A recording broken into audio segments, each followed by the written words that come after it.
ئەم کێشانە کێشەی کەڵەکە بوون، کێشەن کە پێویستی بە هەڵوەستەکردنێکی جددی هەیە. 20 ساڵە، نزیکەی 20 ساڵە لە دوای پەسەندکردنی دەستوری ئێستای عێراق بۆ چوونی جیاواز، تێگەیشتنی جیاواز، لێکدانەوەی جیاواز بۆ ئەم بەرگە و ئەو بەرگەی دەستور هەیە بە تایبەتی سەبارەت بە پەیوەندیەکانی نێوان هەرێم و بەغدا.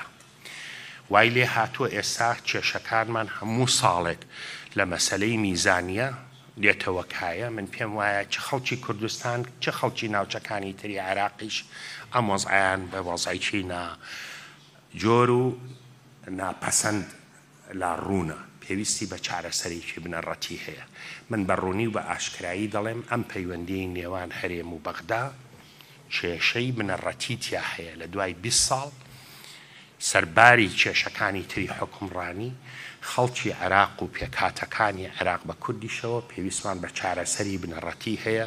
تەنها و تەنهاش ئەو چارەسەرە بەوە دەبێ هەمومان لەم قۆناغی بێتەوە لە بەغدا لە سەر مێزی گفتوگۆ دانیشین بە دایالۆگ بە یەکەوە باس لە قوڵایی ئەم کێشانە بکەین. کاتی هاتووە دوور لە سەپاندنی ئەمری واقع و منطقی هێز ئەم کێشانە لە کەشوهەوایەکی بیناکەرانە لە سەر مێزی گفتوگۆ یەکلایی بکرێتەوە، بەڵکە عێراق بەرەو ئایندەیەکی باشتر بەرین.